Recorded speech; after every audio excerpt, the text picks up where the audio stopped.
नमस्कार साथियों, आशा और उम्मीद करता हूं कि सभी लोग मस्त शानदार जिंदाबाद होंगे। मित्र दोस्तों, आपको पता है कि आपने रेलवे का एनटीपीसी का फॉर्म ऑनलाइन किया था और ग्रुप डी का भी किया है। आपको यह भी मालूम हो चुका होगा कि रेलवे एनटीपीसी की अब एग्जाम डेट लगभग तय सी हो गई है। मई और जून में आपको यह एग्जाम देने के लिए मिलेगा। और यह भी आप बेहतर तरीके से जानते हैं कि एनटीपीसी में 30 प्रश्न मैथ के हैं और 30 प्रश्न ही रीजनिंग के हैं। मैथ के लिए आपको जितेंद्र सर खड़े हुए हैं, आपको बहुत बेहतर तरह से पढ़ाएंगे मित्र। और रीजनिंग भी मित्र यही जितेंद्र सर पढ़ाएंगे। और जीएस को मैं पढ़ाऊंगा, चिंता न करें। जितेंद्र सर हैं, वो आपको मैथ वर्तमान समय में प्रैक्टिस सेट लगवा रहे हैं। आप प्रैक्टिस सेट में जुड़ करके अपने तैयारी को आकलन कर सकते हैं और अंत में अपना वीडियो का अपना जो स्कोर है कि आपने कितने क्वेश्चन सही कहे उसका स्कोर भी बता सकते हैं, ताकि आपकी तैयारी भारतीय स्तर पर आंकी जा सके मित्र। इसलिए मेरी गुजारिश है कि जितेंद्र सर प्रतिदिन प्रत्येक प्रैक्टिस सेट में आपको 20 सबसे वो बेहतरीन एमसीक्यू लेकर के आते हैं, 20 सबसे बेहतरीन इंपॉर्टेंट क्वेश्चन लेकर के आते हैं जो आपके एग्जाम में इनकी इन फ्यूचर आने की पूरी संभावना है। यदि वो पूछे तो गई है, लेकिन इनकी आने की पूरी संभावना है मित्र। तो मेरी गुजारिश है कि आप सेशन को पूरा देखें, स्किप न करें और अपनी तैयारी को बेहतर तरीके से आंकें। तो जितेंद्र सर आपके साथ हैं, मैं इनको माइक देता हूं और ये आपको पढ़ाना शुरू कर देंगे। सर पढ़ाएंगे।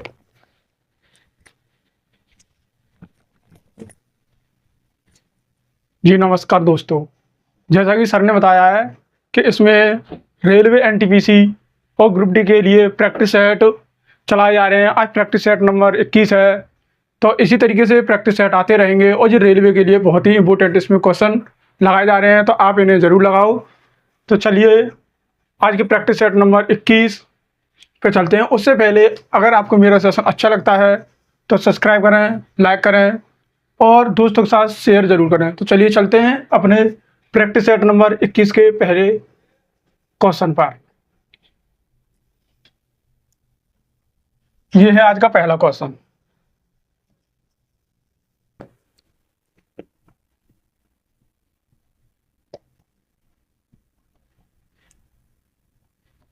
इसमें क्या दिया गया है कि a plus B under root में 2 और इसके ऊपर ये होल स्क्वायर है equal to 19 plus 6 under root 2। तो a का मान हमें ज्ञात करना है और ये इसके ऑप्शन दिए गए हैं।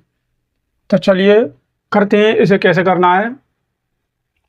तो सबसे पहले लेंगे यहाँ पर कि देखो हमें a का मान ज्ञात करना है। तो यहाँ पर देखो एक तो ये है 3 है और 1 है और 4 है और 2 है, जिसके ऑप्शन है। मैं इसे ऑप्शन से ही करूँगा इस सवाल को।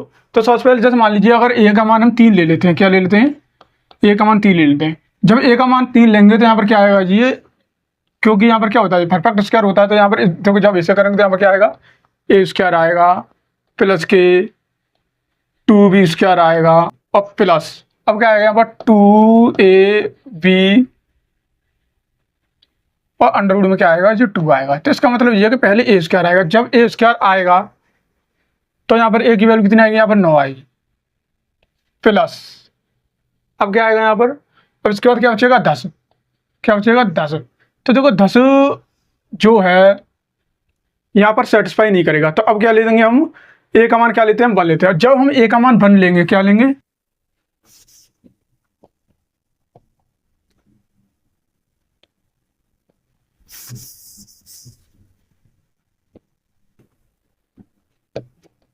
जब हम a का मान 1 लेंगे तो देखो तो इसे मैं कर देता हूँ पहले a square plus b square, यहाँ पर क्या आएगा 2 आएगा प्लस अब क्या आएगा यहाँ पर 2ab और अंडर रूट में यहाँ पर क्या 2। अब बराबर में क्या है यहाँ पर 19 प्लस 6 अंडर रूट 2। अब देखो इसकी तुलना कैसे करेंगे, इसकी तुलना हम इससे करेंगे, ठीक है। अब इसकी तुलना जब इससे करेंगे तो देखो यहाँ पर क्या आएगा 2ab और अंडर रूट में 2 आएगा इक्वल टू यहाँ पर कितना आएगा 6 अंडर रूट 2। तो देखो यहाँ पर अब क्या होगा, अंडर रूट 2 से अंडर रूट कट जाएगा और इससे ये कट जाएगा। तो इसका मतलब यह है कि बराबर कितना आएगा 3। अगर ए बी बराबर 3 आएगा तो इसका मतलब ये है कि जो ए बी में एक तो इसमें 3 होगा या फिर 1 होगा, या फिर ये 3 होगा या 1 होगा। इसका मतलब ये है कि ए का मान क्या हो सकता है, 3 भी हो सकता है, और ए का मान क्या हो सकता है, 1 भी हो सकता है। ऐसे ही बी का 3 भी हो सकता है और 1 भी हो सकता है। ठीक है, तो अब देखो ये हम ये लेते हैं ये वाला, क्योंकि देखो इसके बराबर क्या रखा है मैंने, इसके बराबर तो ये आ गया, और इसके बराबर अब क्या आने वाला, 19 आने वाला। जब ए इसके बराबर ए स्क्वायर प्लस 2 बी स्क्वायर बराबर यहाँ पे कितना आएगा 19। अब रख के देखते हैं इसमें कौन सा ए का है और कौन सा बी का है। तो सबसे पहले मैं ए का कितना रख लेता हूँ, ए का 3 रख लेता हूँ। अगर मैं ए का 3 रखूंगा तो बी का मुझे क्या रखना पड़ेगा, बी का मुझे 1 रखना पड़ेगा। तो रखता हूँ मैं, अगर ए का मैं 3 रखूंगा तो यहाँ पर कितना आएगा 9 आएगा, प्लस जो तो 2 है ये इंटू, और बी का मैंने कितना रखा है यहाँ पर 1 रखा है। अगर बी का मैं यहाँ पर 1 रखता हूँ तो देखो इसका मल्टीप्लिकेशन करेंगे तो कितना आएगा 2 आएगा, 2 और 9 कितना हो 11 है। तो 11 तो नहीं आ रहा है यहाँ पर, कितना 19 है, तो इसका मतलब ये गलत है। अब कौन सा रखेंगे, ऐसे सवाल को ऑप्शन से करते हैं तो बहुत अच्छे तरीके से होता है। तो देखो अब बी का मान यहाँ पर क्या रखता हूँ मैं, बी का मान रखता हूँ 3 और ए का रखता हूँ। अगर ए का 1 रखेंगे तो 1 पे स्क्वायर करेंगे तो 1 ही आएगा, प्लस 2 इंटू, जब मैंने बी का 3 रखा है तो 3 पे स्क्वायर हो जाएगा तो कितना हो जाएगा 9। अब इसका मल्टीप्लिकेशन करेंगे तो 18 और 1 19, और बराबर में कितना दे रखा है 19 दे रखा है। तो इससे ये पता चलता है कि जो ए का मान है यहाँ पर क्या माना जाएगा, 1 माना जाएगा। चलिए क्वेश्चन नंबर 2 पर चलते हैं।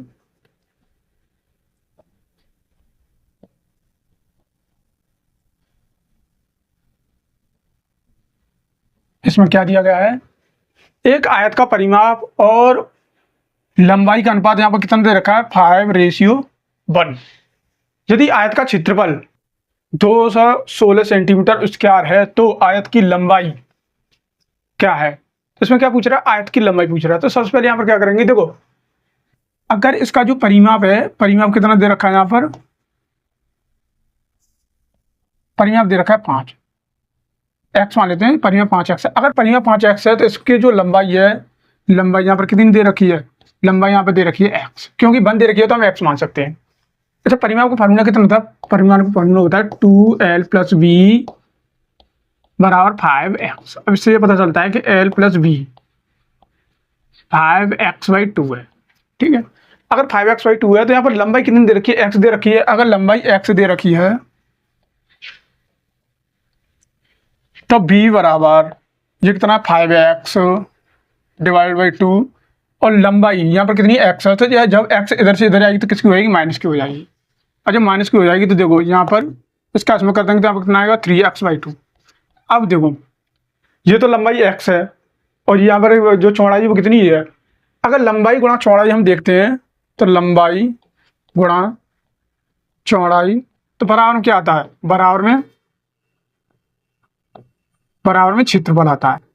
अगर बराबर में क्षेत्रफल आता है तो देखो लंबाई x है और चौड़ाई क्या है यहाँ पर 3x/2 है, इक्वल टू एरिया यहाँ पर कितना दे रखा है, एरिया मतलब क्षेत्रफल, क्षेत्रफल यहाँ पर दे रखा है 216। अब क्या करेंगे, इसे 3 से काट देंगे। जब 3 से काट देंगे तो कितनी बार, 7 और 2 72 बार। ठीक है, x²। अब जब 2 का मल्टीप्लाई 72 में करेंगे तो कितना आएगा 140 आएगा। 140 आएगा तो इसका मतलब है कि x और यहाँ पर कितना आ गया 12। और हमें यहाँ पर क्या पूछा गया है, तो आयत की लंबाई पूछी गई है, और आयत की लंबाई यहाँ पर कितनी है x है, और x की वैल्यू यहाँ पर कितनी है 12। तो 12 का दे रखा है ऑप्शन नंबर 4। चलिए क्वेश्चन नंबर 3 की ओर चलते हैं। ये क्वेश्चन नंबर 3,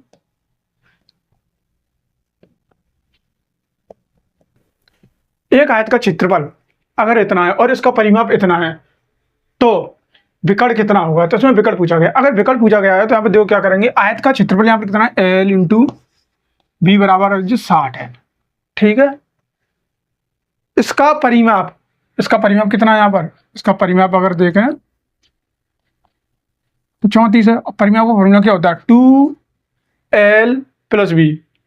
तो अगर जो 2 से काट देंगे तो यहाँ पर l + b बराबर यहाँ पर कितना आ जाएगा, यहाँ पर आएगा 17। अब जब ये 17 आ गया है तो इसका मतलब ये है कि एक तो इसमें 12 होगा और एक इसमें 5 होगा। अब ये कैसे तय किया हमने कि एक 12 होगा और 5 होगा, देखो इसे ऐड करने के बाद कितना आ रहा है 17 आ रहा है, और एल बी जब इसका मल्टीप्लाई इसमें करेंगे तो कितना आ रहा है 60 आ रहा है। ठीक है, तो इससे ये पता चलता है कि ये तो एल है और यहाँ पर ये क्या बी है। क्या पूछा जा रहा है इसमें, तो विकट की लंबाई पूछी जा रही है। तो विकट की लंबाई क्या होती है यहाँ पर, जब हम डायगोनल देखते हैं, डायगोनल मतलब डायगोनल होता है विकर्ण, तो इसे डी से दिखाते हैं। तो ये क्या हो जाएगा यहाँ पर L square plus B square.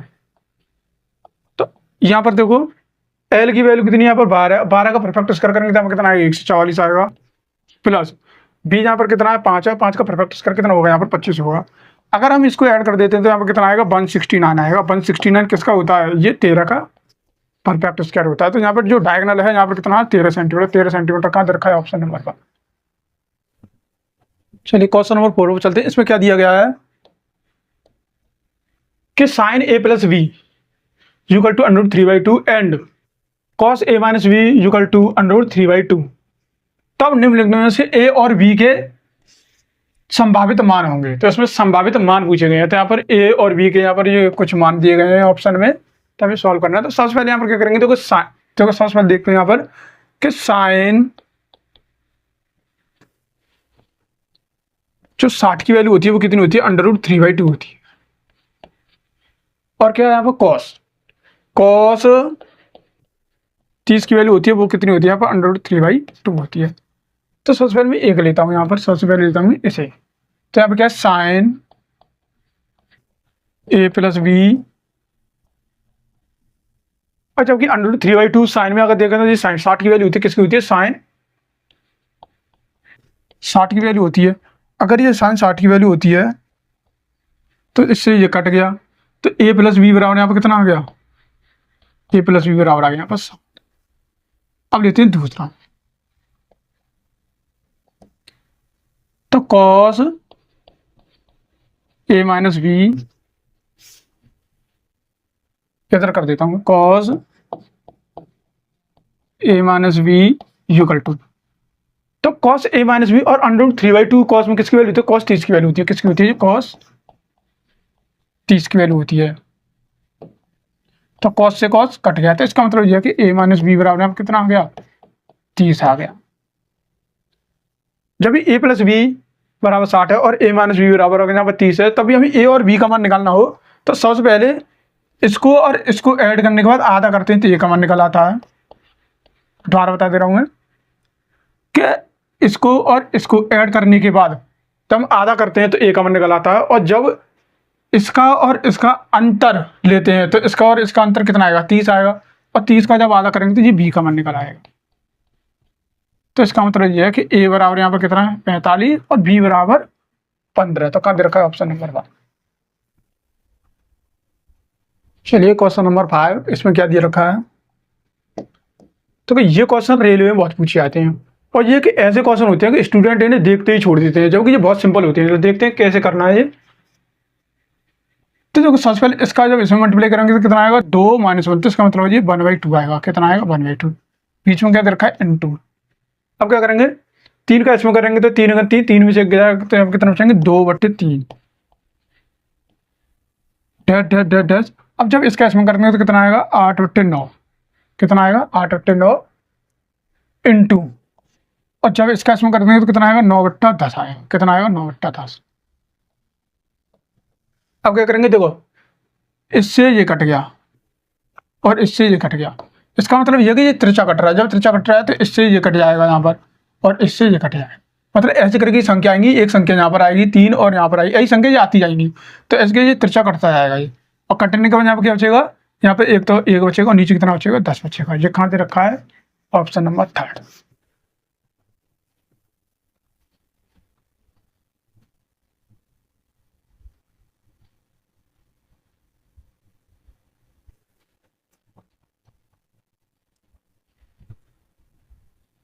Question number 6 की ओर चलते हैं।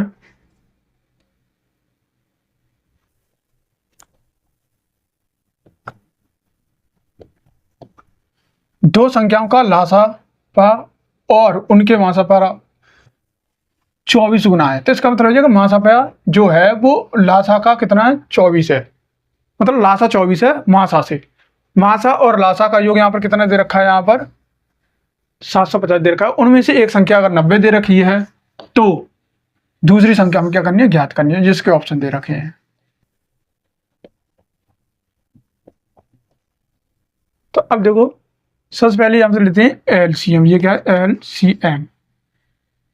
और यहाँ पर एचसीएम मतलब मासा और एलसीएम मतलब लासा। अगर ये मैंने एक माना है तो जिसका कितना 24 गुना, कितना 24 गुना है क्या नहीं है? और 24 गुना है। और उसमें साथ में क्या बोला है कि लासा और मासा का योग इतना है। तो जब हम इनका योग कर लेंगे तो कितना आएगा? 75 है, 25 आएगा। कितना आएगा? 25 आएगा। हमारे हिसाब से 25 है, उसके हिसाब से कितना है यहाँ पर? 750। 25 से ये कटेगा तो कितनी बार कटेगा? ये 30 बार। अगर ये 30 बार कटेगा यहाँ पर, तो एक की वैल्यू अगर 30 है तो यहाँ पर 30 का मल्टीप्लाई कर देंगे। तो यहाँ पर जब 30 का मल्टीप्लाई करेंगे यहाँ पर तो कितना आएगा? 24 इंटू 30 और 24 या 72 मतलब ये 720। तो लासा कितना आया इसका? इसका जो लासा है वो 720 है। और 30 का इसमें कर देंगे, एक में करेंगे तो कितना आएगा यहाँ पर? तो ये 30 ही आएगा। अब फॉर्मूला क्या होता है यहाँ पर? फर्स्ट संख्या इंटू सेकंड संख्या बराबर क्या होता है? LCM into HCM. तो यहाँ पर फर्स्ट संख्या हमारी कितनी है यहाँ पर? फिर उससे एक संख्या 90 है। यहाँ पर ये कितनी है? ये 90 है। और सेकंड संख्या हम क्या करनी है यहाँ पर? ज्ञात करनी है, तो मतलब निकालनी है। बराबर एलसीएम कितना है यहाँ पर? एलसीएम 720 है। कितना है? और एचसीएम कितना है यहाँ पर? 30 है। देखो 30 से ये कट जाएगा कितनी बार? ये 3 बार। और 3 से ये कितनी बार कट जाएगा? ये 3 से ये 24 बार। और एक जीरो यहाँ पे लग रही है तो उसका मतलब 240। 240 कहाँ दे रखा है इसमें? Option number 1।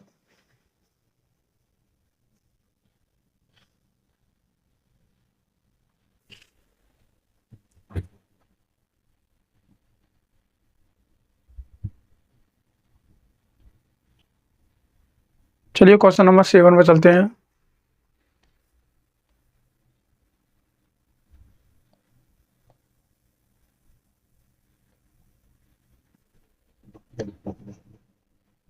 सौ और 1000 के बीच कितनी संख्याएं जो 11 से पूर्णतः क्या है? विभाज्य हैं। और ये इनके ऑप्शन दे रखे हैं। तो अगर हम 100 से नीचे देखेंगे तो ये 99 क्या है? 11 से विभाज्य है। अगर 99 11 से विभाज्य है तो इसमें जब 11 ऐड कर देंगे तो हम कितना होगा? 110।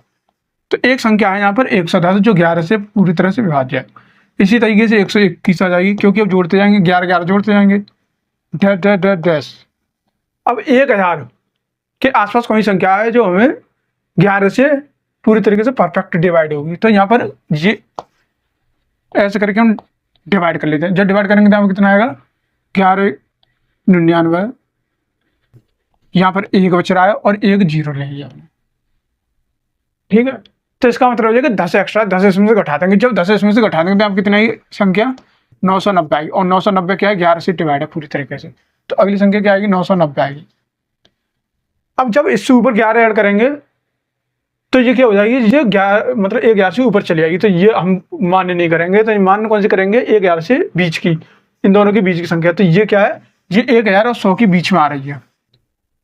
और ये भी 1000 100 के बीच आ रही है। अब जितनी भी संख्या यहाँ से इसके और इसके बीच में जो 11 से विभाज्य आने वाली है वो 100 और 1000 के बीच में ही आएंगी। अब इसका मतलब ये है कि ये तो मैं ए मान लेता हूँ। ए क्या होगी यहाँ पर? 110।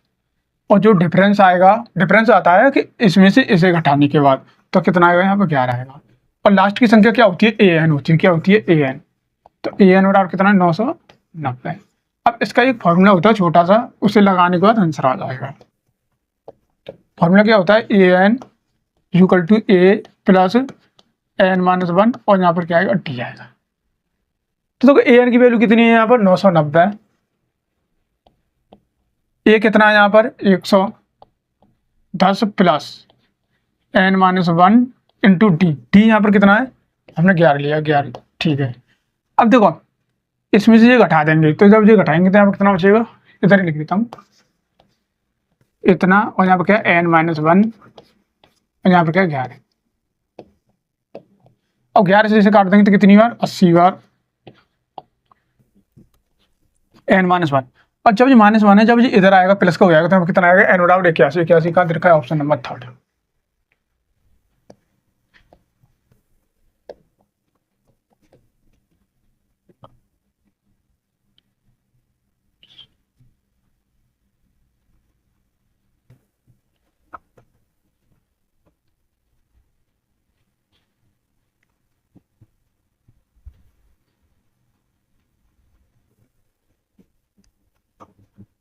चलिए क्वेश्चन नंबर 8 पर चलते हैं। इसमें क्या दे रखा है, ये थोड़ा सा गलत है तो मैं इसे सही कर देता हूँ। ये 194 394 इंटू 394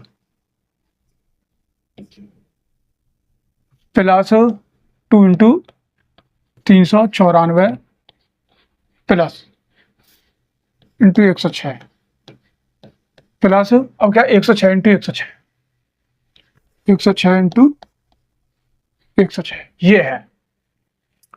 तो अब इसे क्या करेंगे हम,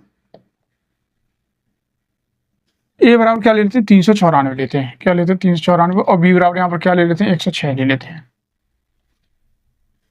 अब क्या हो जाएगा यहाँ पर, तो 394 दो बार, तो इसका मतलब ये ए स्क्वायर हो जाएगा प्लस 2 इंटू यहाँ पर क्या आएगा ए बी आएगा। ए बी क्यों आएगा, क्योंकि ए मैंने कितना माना 394 माना, और बी कितना माना 106 माना है, प्लस अब यहाँ पर कितना बी स्क्वायर है। अब इसका मतलब ये है कि ए प्लस बी का होल स्क्वायर है, ये क्या ए प्लस बी का होल स्क्वायर है। अब ये ए प्लस बी का होल स्क्वायर है, तो ए बराबर कितना यहाँ पर 394 प्लस, और बी बराबर कितना यहाँ पर 106, और यहाँ पर क्या होल स्क्वायर है। अच्छा इसे जोड़ देंगे तो यहाँ पर कितना आएगा 500 आएगा, कितना आएगा 500 का होल स्क्वायर। अब इसका मतलब 5 का स्क्वायर कितना होता है 25 होता है, और यहाँ पर कितनी है 2 जीरो है, तो ये यहाँ पर 2 है तो इसका मतलब 4 बार जीरो आएंगे, 1 2 3 4।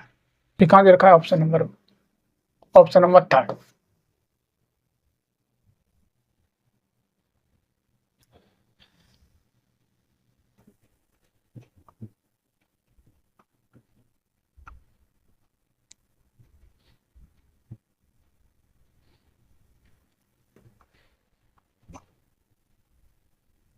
क्वेश्चन नंबर 9 की ओर चलते हैं।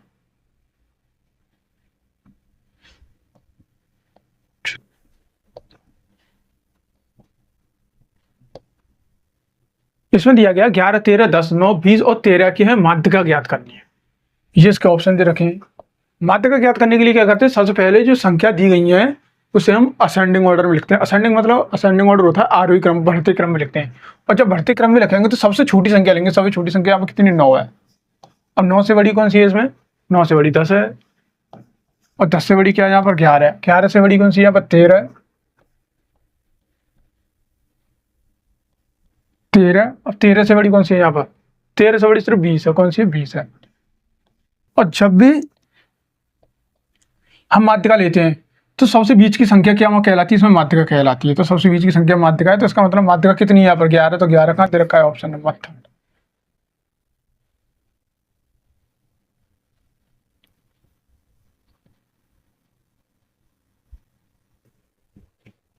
क्वेश्चन नंबर 10 की ओर चलते हैं।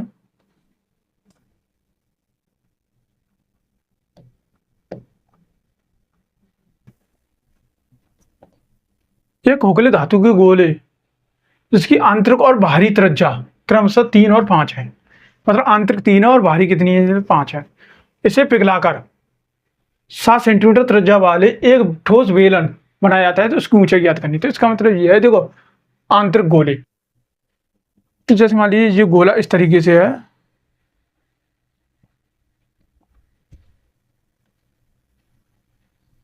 इस तरीके से ये गोला दिया गया है, ठीक है।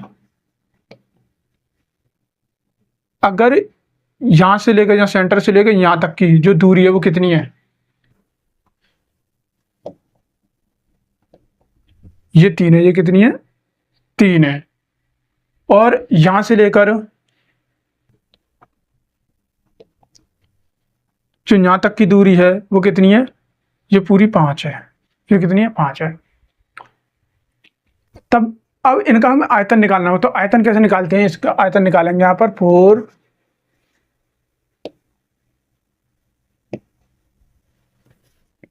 4 पाई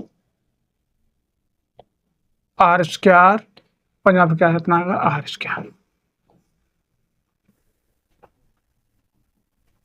अच्छा आयतन, आयतन का फॉर्मूला कितना होता है, क्या होता है यहाँ पर 4/3 pi r cube minus r cube, ये इसका फॉर्मूला होता है। अगर ये इसका फॉर्मूला होता है तो बराबर में, क्योंकि ये इसका आयतन हो गया, और बराबर में किसका आयतन आएगा, बराबर में आएगा यहाँ पर बेलन का। तो बेलन का आयतन यहाँ पर कितना होता है, पाई आर स्क्वायर एच होती है, पाई आर स्क्वायर एच होती है। जबकि इसकी त्रिज्या यहाँ पर कितनी दे रखी है, इसकी त्रिज्या कितनी दे रखी है यहाँ पर 7 दे रखी है और 7 दे रखी है। तो देखो, और ये यहाँ पर आर है और ये यहाँ पर क्या है, ये भी आर है। ये छोटी आर है, ये बड़ी आर है। तो ये छोटी आर और बड़ी आर ये तो गोले के लिए है और ये वाली आर केवल बेलन के लिए है। तो इसमें यहाँ पर रखते हैं। तो देखो, सबसे पहले पाई से पाई कट जाएगा। पाई से पाई कटने के बाद इसे इधर ले लेता हूँ, 4/3 इंटू, अब देखो आर क्यू, अगर इसका हम क्यू करेंगे तो कितना आएगा, 125 आएगा माइनस। अब छोटी आर का क्यू करेंगे तो छोटी आर का 3 है, तो 3 का कितना हो जाएगा यहाँ पर 27 हो जाएगा बराबर। तो यहाँ पर जो बेलन की त्रिज्या है, बेलन की त्रिज्या यहाँ पर कितनी दी है, 7 दी। अगर 7 दी है तो यहाँ पर आर स्क्वायर है, तो इसका मतलब 7 × 7 इंटू एच। अब क्या करेंगे यहाँ पर 4/3 इंटू, अब 125 में जब 27 जाएंगे तो हम कितने बचेंगे, 98 मतलब 98 बचेंगे और 7 × 7। अब क्या करेंगे, देखो 7 से काट देंगे कितनी बार, 14 बार, और फिर 7 से काट देंगे कितनी बार, 2 बार, और इसका मल्टीप्लाई इसमें हो जाएगा तो हम कितना हो जाएगा, 8/3 बराबर एच। तो एच की वैल्यू यहाँ पर कितनी आ गई, 8/3। कहाँ दे रखिए, ऑप्शन नंबर 30।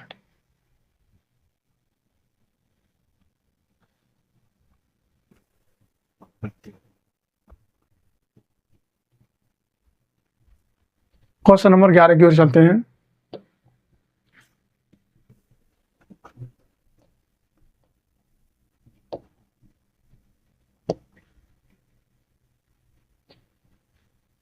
इसमें बोला गया दो संख्याओं का योग अगर 17 है और उनके वर्गों का योग कितना, 145 है, तो संख्याएं ज्ञात करो। क्या ज्ञात करनी है, हमें संख्या ज्ञात करनी है, जिसके ऑप्शन दे रखे हैं। अब देखो, a + b, अगर ये 17 दे रखा है और a² + b², क्योंकि इसमें बोला गया उनके वर्गों का योग कितना दे रखा है, यहाँ पर 145 दे रखा है। तो अब क्या करते हैं, तो हम इसे यहाँ से लेते हैं। तो देखो, सबसे पहले हमें जो a की वैल्यू में 8 मान लेते हैं। अगर a की वैल्यू यहाँ पर 8 मान लेते हैं तो ये कितना हो जाएगा, 64 हो जाएगा, और इसकी वैल्यू यहाँ पर क्या मान लेते हैं, 81। इन्हें ऐड करने के बाद हमारे पास कितना चाहिए, 145। अगर 145 आता है तो ये इसका आंसर है। तो 64 और 81 कितना आ रहा है, 145 आ रहा है।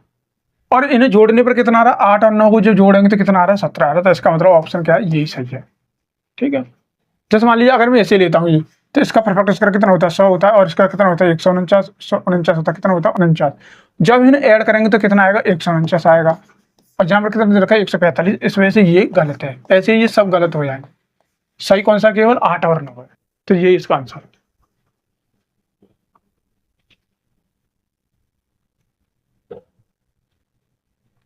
क्वेश्चन नंबर 12 की ओर चलते हैं।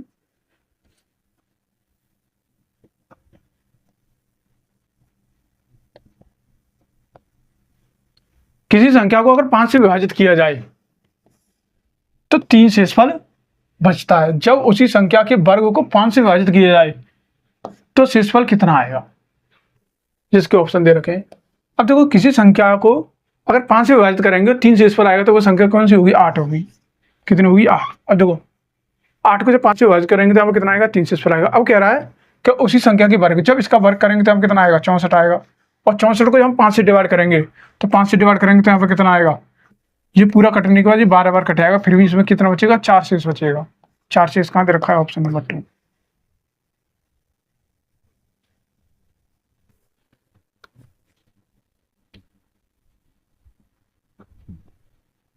क्वेश्चन नंबर 13 की ओर चलते हैं। ये क्वेश्चन नंबर 13, इसमें क्या दे रखा है,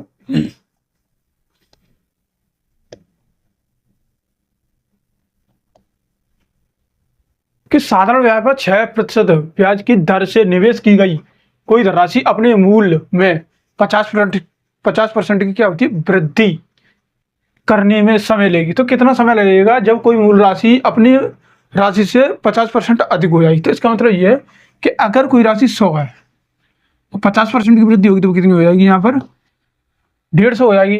तो इसका मतलब ये कि इसमें कितनी ब्याज मिली है हमें, 50 मिली है, तो ये क्या हो जाएगा यहाँ पर ऐसा ही हो जाएगा, ये ऐसा ही हो जाएगा, यहाँ पर क्या हो जाएगा पी हो जाएगा।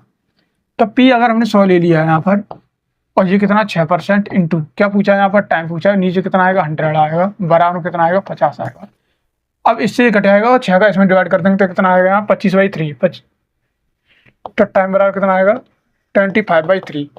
और जब इसका इसमें कर देंगे तो टी बराबर कितना आएगा 8/1/3 ईयर्स। कहाँ दे रखा है ये, ऑप्शन नंबर 2।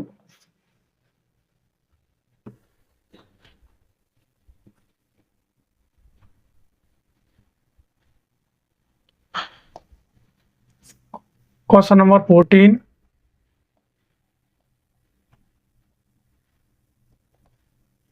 इसमें दे रखा है 12,000 रुपये की कोई राशि है जो 16% की प्रति की दर से 3 माह, ये कितना 3 माह मतलब 3 मंथ,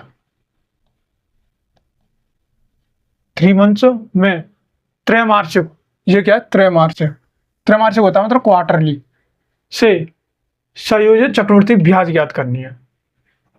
तो जब भी त्रैमासिक होता है, त्रैमासिक मतलब क्वार्टरली, क्वार्टरली होता है तो हमेशा रेट में क्या करते हैं, रेट में 4 का डिवाइड करते हैं, तो फिर क्या निकल कर आती है, रेट निकल कर आती है, और टाइम में क्या करते हैं 4 का मल्टीप्लाई कर देते हैं, क्या निकल कर आता है, समय निकल कर आता है। अब इसका मतलब ये है कि रेट यहाँ पर कितनी है 16, तो 4 का डिवाइड करेंगे तो आर बराबर कितना आएगा यहाँ पर 4% आएगा, कितना आएगा 4%। अब क्या कह रहा है 4 का डिवाइड, वो 4 का मल्टीप्लाई करते हैं हम टाइम में, तो यहाँ पर टाइम कितना 3 महीना, 3 महीने में 4 का मल्टीप्लाई करेंगे तो कितना आएगा 1 साल, तो टाइम कितना आ गया 1 साल, 1 ईयर। अगर 1 ईयर आ गया तो हम क्या करना 2000 पर, कितने सॉरी 12,000 पर सिर्फ एक ही वर्ष है, और एक वर्ष का 4% निकाल दो, 4% यहाँ पर निकालेंगे यहाँ पर, तो 2 जीरो से 2 जीरो 12 48 और 0 480 का दे रखा है ऑप्शन नंबर 4।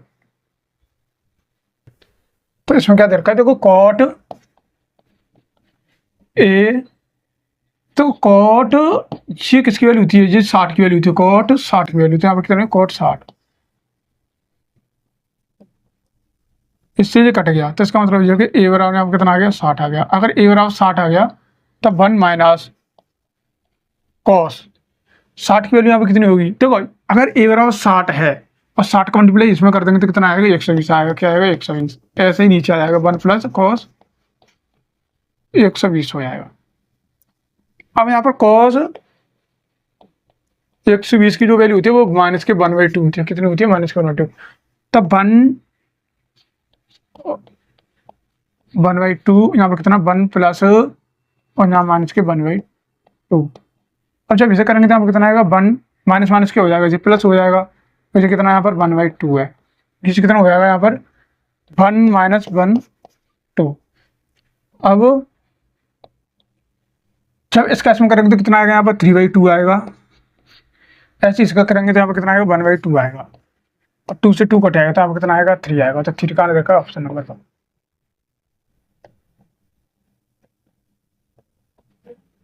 एक धातु घनाभ की विमाएं, ये क्या मेजरमेंट है, ये क्या है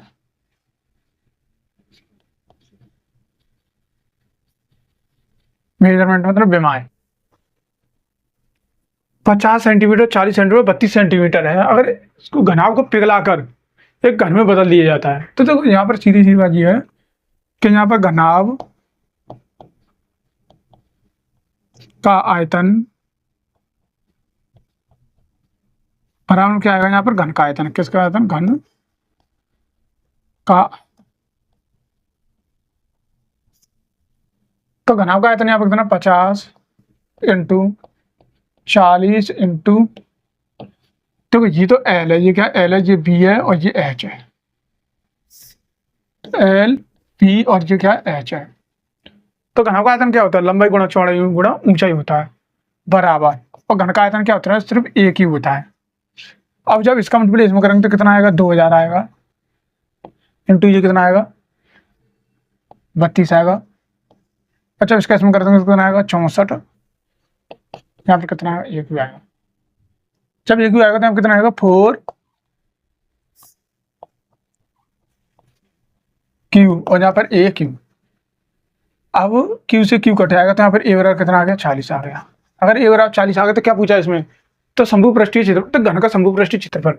तो जो घन का शंभु पृष्ठीय क्षेत्रफल होता है total surface area of Q, तो घन का जो टोटल सरफेस एरिया होता है वो कितना 6a² होता है। क्या होता है 6a²। तो यहाँ पर क्या 6 और a यहाँ पर कितना ये है, इसका परफेक्ट स्क्वायर करेंगे तो कितना आएगा यहाँ पर 1600 और 16 के कितने होते हैं 96। तो कहाँ दे रखा है ये ऑप्शन नंबर 1। क्वेश्चन नंबर 17 इसमें क्या दिया गया है, एक संख्या की 1/5, तो इसका मतलब संख्या हमने x मान ली, उसका 1/5 उसी संख्या के 2/3 से गुणा करने पर कितना प्राप्त होता है 480 प्राप्त होता है। कितना होता है 480। अब इसे 2 से काट देंगे तो यहाँ पर कितना आएगा, यहाँ पर ये आएगा 24 और यहाँ पर कितना आएगा x²। 24 क्योंकि ये किसमें डिवाइड में तो इधर आएगा, किसमें हो जाएगा या मल्टीप्लाई में हो जाएगा। तो x²। अब चाहे इसका इसमें करेंगे तो 1 0 तो यही है और 15 × 60 हासिल लगी 6 और यहाँ पर कितना आएगा 36। तो इसका मतलब यह कि x बराबर कितना आ गया यहाँ पर 60। 60 कहाँ दे रखा है ऑप्शन नंबर 3।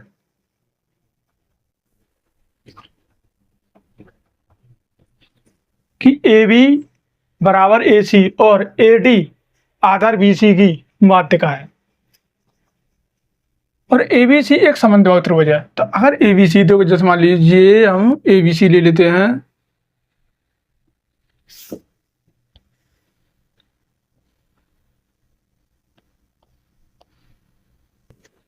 अगर ये समद्विबाहु त्रिभुज है तो इसकी 2 भुजा क्या होंगी बराबर होंगी और एक भुजा क्या होगी इसकी विषम होगी। एक भुजा क्या होगी इसकी विषम होगी। और इसमें क्या कह रहा है कि AB और AC बराबर है, तो इसका मतलब ये A मान लेता हूँ, ये B मान लेता हूँ और ये C मान लेता हूँ। अब क्या हो गया यहाँ पर AB और किसकी AC के बराबर हो गई और AD आधार BC की माध्यिका है। तो जो AD है जैसे ये यहाँ पर आने वाली है, जो ये AD है ये BC की क्या है माध्यिका है। तो माध्यिका मतलब ये इसे बराबर भागों में क्या कर रही है डिवाइड कर रही है। ये बराबर भागों में क्या कर रही है डिवाइड कर रही है। तो एंगल ABC अगर कितना है यहाँ पर ये हमारा 35 है। अगर एंगल ABC ये कितना है 35 है।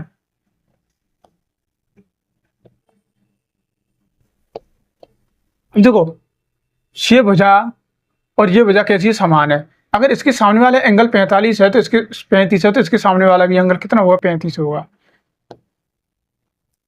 क्योंकि दो भुजा बराबर होने के कारण आमने सामने के जो एंगल होते हैं वो बराबर होते हैं। तो अगर ये 45 है और ये भी यही 35 है तो यही 35 है और जब तीनों का angle A plus angle B plus angle C 180 होगा। अगर 180 होगा तो यहाँ पर ये तो 35 है, एंगल A हमें निकालना है प्लस एंगल B कितना यही 35 है और ये भी 35 है, ये कितना हो गया 180। अगर यहाँ से घटा देंगे तो एंगल A कितना आ रहा है, यहाँ पर एंगल A कितना आ रहा है 110 आ रहा है। एंगल A 110 आ रहा है, कौन सा वाला ये 110 आ रहा है और जबकि इसकी ये क्या है माध्यिका है। अगर ये माध्यिका है तो इसका मतलब ये है कि इधर कितना आएगा 55 आएगा और इधर भी कितना आएगा 55 आएगा और इन दोनों को ऐड करने के बाद कितना आ रहा है 110 आ रहा है। अब क्या पूछ रहा है तो BAD का मान ज्ञात करना है। तो देखो BAD मतलब ये वाला एंगल हमें ज्ञात करना है और जब BAD का मान ज्ञात करना है तो BAD कितना है यहाँ पर 55, तो 55 का देखा है ऑप्शन नंबर 2।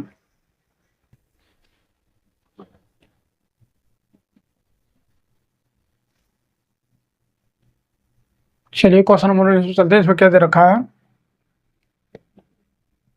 कि x बराबर 2 - √3 तो x -1/x का मान ज्ञात करना है।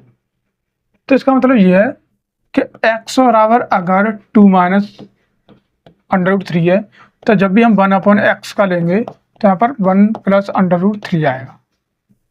ठीक है, एक बार बता दूं अगर यहाँ पर 2 + √5 है ये y बराबर है। अगर हम 1/y लेंगे तो इसका मतलब ये है कि 2 यहाँ पर क्या आया था माइनस आया था, क्या आया था माइनस, अगर यहाँ प्लस है अगर यहाँ माइनस है तो यहाँ पर क्या आ जाएगा, प्लस आ जाएगा। अगर यहाँ प्लस है तो यहाँ पर क्या आ जाएगा, माइनस आएगा। तो यहाँ पर क्या है, यहाँ पर माइनस है तो ये बीच में क्या आ जाएगा, प्लस आ जाएगा। अब निकालना क्या है हमें, तो देखो एक्स की वैल्यू यहाँ पर कितनी है, 2 माइनस √3 कोष्टक, ये क्या लगा दिया मैंने, माइनस लगा दिया। अब कोष्टक 1/x और यहाँ पर कितना, 2 √3 2 √3, ये माइनस की वैल्यू अंदर जाएगी तो ये माइनस अंदर आएगा तो माइनस का 2 हो जाएगा, और इसका जब इसमें करेंगे तो क्या आएगा, माइनस का √3 आएगा। अब देखो ये माइनस का है, ये प्लस का है, तो ये तो कट गया। अब माइनस का √3 और माइनस का √3, तो इसका मतलब हो जाएगा माइनस का 2 √3, और माइनस का 2 √3 कहाँ दे रखा है, ऑप्शन नंबर।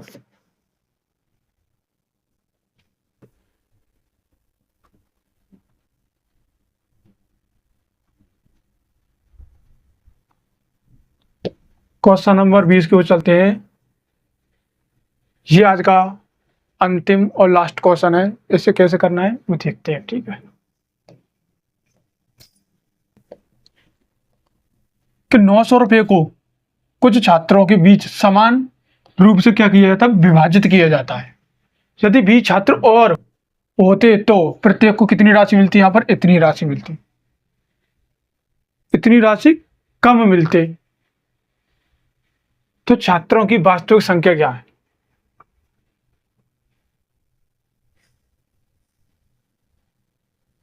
तो एक काम करते हैं, हम ऑप्शन से कर लेते हैं इसे। कैसे कर लेते हैं, ऑप्शन से। अच्छा, ऑप्शन से करेंगे यहाँ पर, तो 900 को हम